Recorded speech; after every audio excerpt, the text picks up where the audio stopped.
Welcome to the History AI podcast, where the past comes alive with facts, anecdotes, and a dash of humor. Here are your hosts, Chuck and Marco. Hey folks, welcome back to the History AI podcast, where the past is always relevant and the coffee is always questionable. That's right. I'm Marco, your loyal co-pilot on this journey through time, and that voice you just heard belongs to Chuck, teacher, historian, and pun enthusiast. Today, we're heading back to the early 1830s, a time of revolution, identity, and some good old-fashioned rebellion. And we're zooming in on a lesser-known but fascinating figure of the Texas Revolution, Manuel Flores. Flores isn't a household name like Sam Houston or Stephen F. Austin, but his story is wild, part courier, part soldier, part spy. This guy was literally running through history with bullets flying past him. Seriously, Manuel Flores was like the Uber Eats of the Texas Revolution, but instead of tacos, he was delivering secret messages and military intel. So, let's set the stage. It's 1835. Tensions between Mexico and Anglo settlers in Texas are boiling over. But here's the twist: most people forget Tejanos were a big part of this story. And Flores? He was right in the thick of it. So before we talk about Manuel Flores charging through Texas like a revolutionary pony express, we've got to zoom in on one very important part of this story: his identity as a Tejano, a Texas-born Spanish or Mexican. Yeah, and that word Tejano, it's not just a label. It represents a whole community of people who were caught in one of the most complicated identity crises in North American history. Big time. Imagine this: you're born in Texas when it's still part of Spanish Mexico. You speak Spanish, you're Catholic, your family's been ranching this land for generations, before Americans even thought about coming down here. Then suddenly, waves of Anglo settlers start pouring into Texas in the 1820s and 30s. They're bringing new ideas, a new language, different customs, and a whole lot of conflict. Some Tejanos welcomed that. Others were like, whoa, hold up, who are these guys? And then Santa Anna comes along. This guy scraps the Mexican Constitution of 1824, the one that gave states like Coahuila y Tejas a little autonomy, and instead, he centralizes all power in Mexico City. He basically turns the government into his personal fiefdom. That's where Tejanos like Manuel Flores drew the line. Because for them, the fight wasn't about creating a brand new American-style republic, it was about restoring the original Mexican Federalist principles they believed in. Right. Flores and others saw Santa Anna's move as a betrayal of the democratic ideals they'd fought for during Mexican independence from Spain. So when the Texas Revolution kicked off, many Tejano weren't siding with the Anglos because they loved them, they were teaming up because they had a common enemy. Exactly. This wasn't just a white guy versus Mexico thing. That's how the story often gets told, but it's way more layered. The revolution was messy, multi-sided, and full of people who were just trying to protect their land, their families, and their vision of freedom. Manuel Flores came from a well-known Tejano family in San Antonio. The Floreses were involved in ranching, local politics, and even military service. They weren't outsiders, they were the backbone of the region. So for Manuel, joining the Texan cause wasn't turning his back on Mexico. It was about standing up for his Texas, one where local communities had power, and where people like him wouldn't be crushed under a dictatorship. And let's be real, that took guts. Because siding with the Anglo rebels meant risking everything: his property, his status, even his life. He knew that if the revolution failed, the Mexican government would see him as a traitor. And even if it succeeded, he might still be treated like a second-class citizen in the new republic. Spoiler alert, that part did happen to a lot of Tejanos, but Manuel Flores still stood up. He saw the revolution as a fight worth taking, not for land grabs or manifest destiny, but for liberty and local control. And that made him a different kind of revolutionary. It's this dual loyalty, to his heritage and to his homeland, that makes Flores' story so compelling. He wasn't caught between two worlds. He was trying to bridge them. Man, that's deep. I try. Let's get into what Manuel actually did during the war. Spoiler, this guy didn't just talk, he rode. Alright, so let's talk about what made Manuel Flores a revolutionary MVP. The guy didn't just sit around campfires talking about liberty. He was out there on horseback, riding across hostile territory, playing one of the most dangerous and underappreciated roles in the revolution, a courier. Yeah, and I know what you're thinking. Courier?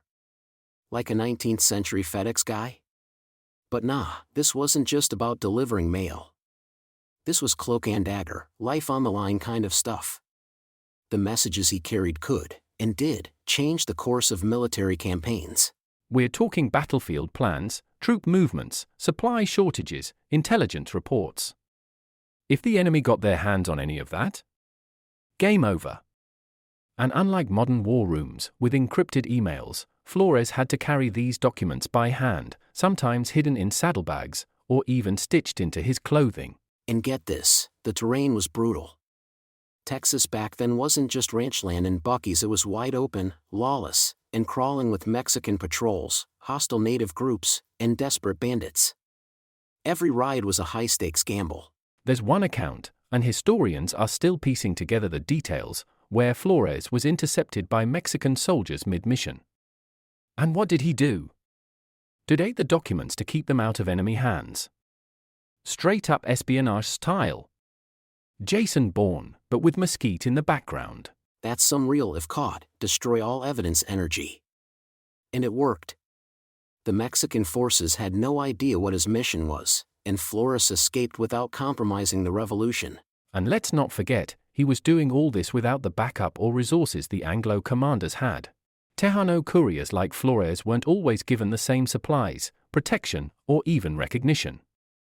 He was risking more, with less, and still getting the job done. One of his most important routes was between Goliad and San Antonio, a stretch of nearly 100 miles. He ran intelligence between commanders like James Fannin, Juan Seguin, and even Sam Houston. He was one of the few people trusted to navigate the land, avoid detection, and know who to trust on the other end. Oh, and timing? Critical. We're not talking leisurely scenic routes here. These were desperate, urgent missions. Sometimes he'd ride for 20, 30 hours at a time with barely any rest, because if he didn't make it in time, it could mean a massacre or a missed opportunity. Speaking of which, the tragic loss at Goliad when Fannin's troops were slaughtered after surrendering could have potentially been avoided if communication had been faster or clearer. That's how vital Flores' missions were. Every hour mattered. And while the spotlight usually lands on the guys leading armies or standing tall at the Alamo, couriers like Flores were the glue holding the Texan resistance together. No messages mean no coordination. No coordination means no revolution. I mean, think about it. The revolution didn't have radios or newspapers to get updates. It had riders like Flores, tearing through open country under the cover of darkness, dodging attacks, all for the hope that liberty might win the day. And he wasn't just delivering messages.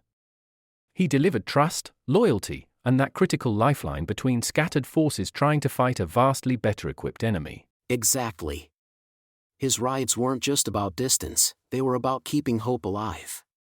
Every time Manuel Flores reached a commander safely, he was basically saying, "We're still in this. We're still fighting. You're not alone." History books may forget couriers, but revolutions never happen without them. Well said.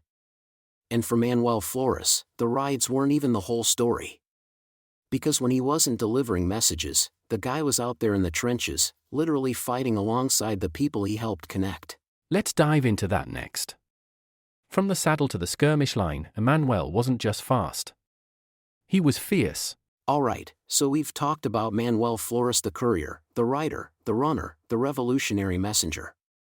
But let's not forget, Flores didn't just deliver news about battles. He was in the thick of them.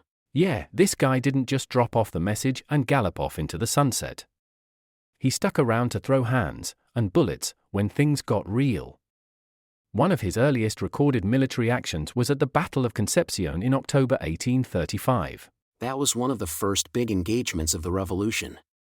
It was fought near Mission Concepción, just outside San Antonio. A smaller Texan force, including Tejano like Flores and Juan Seguin, managed to outmaneuver and defeat a much larger Mexican army unit. Flores was also part of the Siege of Bexar, the intense showdown in December 1835 when Texan forces laid siege to San Antonio to force out Mexican General Martín Perfecto de Cos, who, fun fact, was Santa Anna's brother-in-law. The fighting was brutal. street to street, house to house. Flores fought side by side with Anglos and Tejano alike to push Mexican forces out of the city. And they did. It was one of the first major Texan victories, and it gave them control of San Antonio for a time. And let's not gloss over how complicated that was for someone like Flores.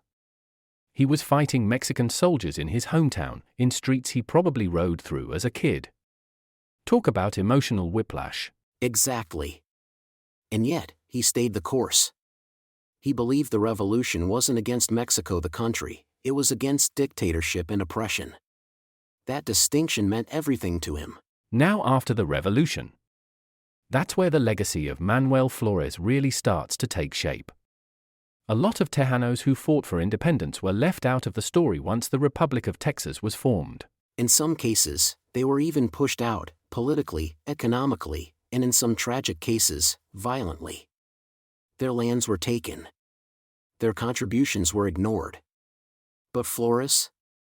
He didn't back down. He stayed active in post-revolution Texas, continuing to advocate for Tejano rights. He became a respected voice in the San Antonio community and was known for standing up to discrimination, which, sadly, was getting worse as more Anglo settlers moved in. He also worked to get recognition for Tejano veterans, guys who had bled and fought for a cause, only to be treated like second-class citizens once the war was over. And here's the thing, Flores didn't have to stay. He could have moved away, tried to disappear into quiet ranch life, or left Texas altogether. But he didn't.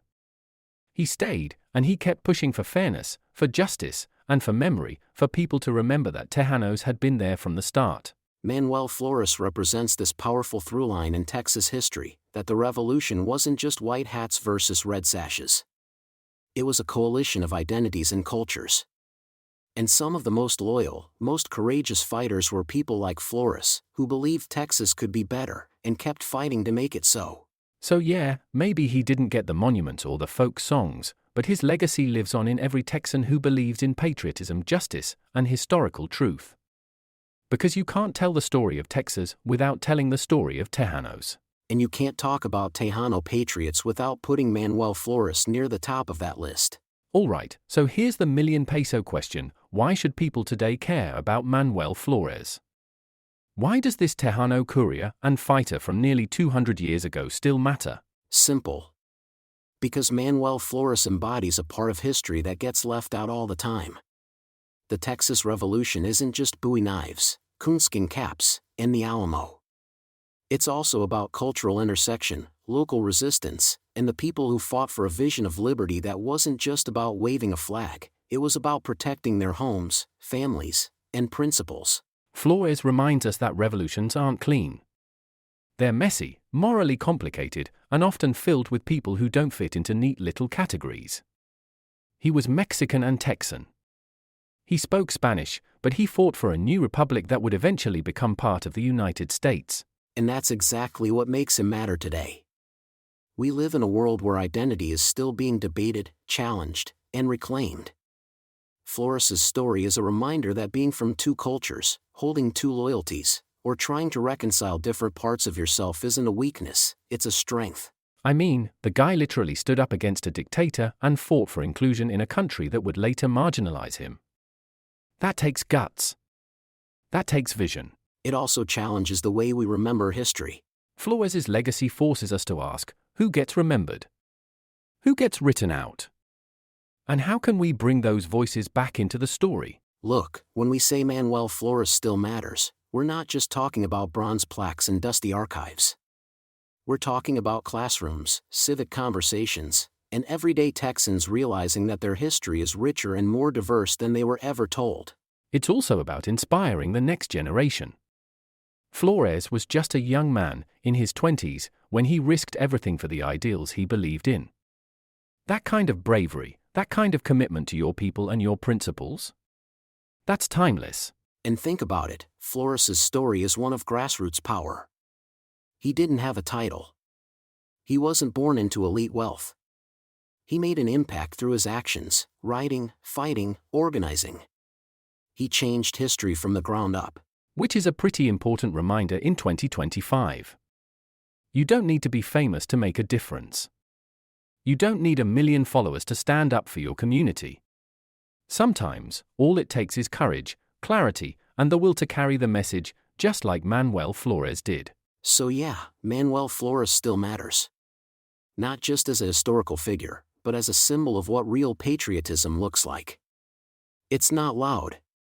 It's not performative. It's committed. It shows up. It rides through the night. And if you ask us, that's the kind of story we should be telling a lot more often. Preach. Alright y'all, that wraps up this ride into the past. Thanks for tuning into the History AI podcast, where the stories never get old, they just get better with time. Don't forget to rate us 5 stars wherever you get your podcasts. It helps us grow, reach new listeners, and bring you more stories like this. Got a topic you want us to cover? Hit us up on social media, links are in the show notes. And hey, we've got brand new merch. T-shirts, mugs, stickers, even one that says Courier of the Revolution. Check it out at the link in the description. We'll catch you next time, and remember, all our episodes are evergreen. So whether you're listening today, tomorrow, or 200 years from now, it's always a good time for a history ride. Thanks for listening.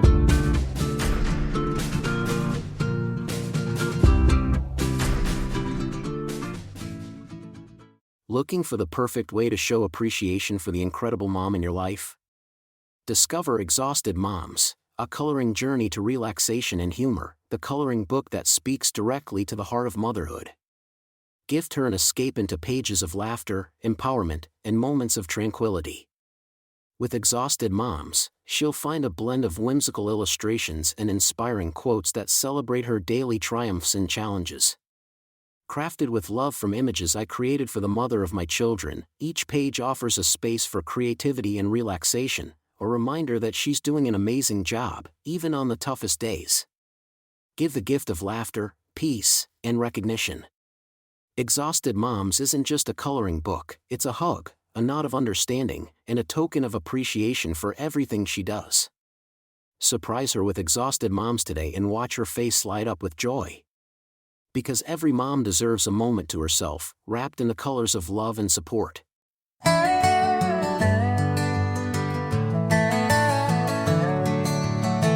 In the heart of Texas, where the rivers run wide, Manuel Flores rode with courage by his side. A rider in the shadows, a spy in the fight. For freedom and for justice, he burned like a light.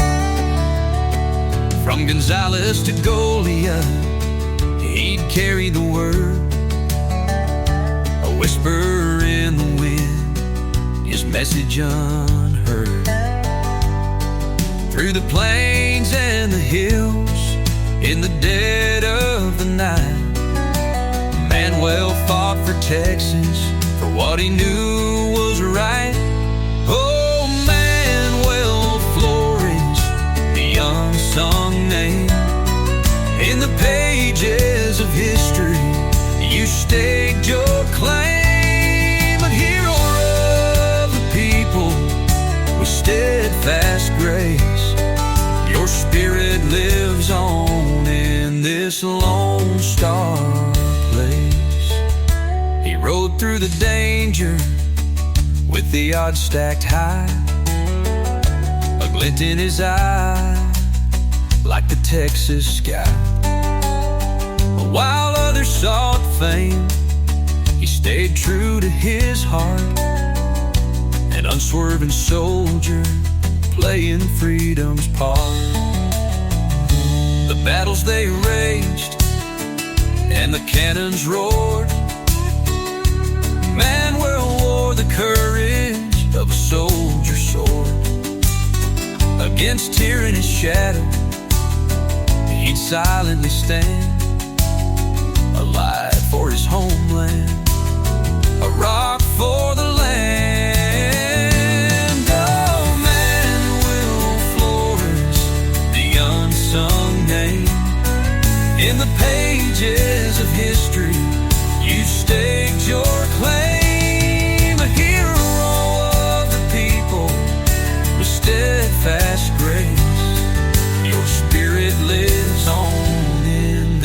Lone Star place. Manuel Flores, the unsung name. In the pages of history, you staked your claim. A hero of the people with steadfast grace. Your spirit lives on in this Lone Star place.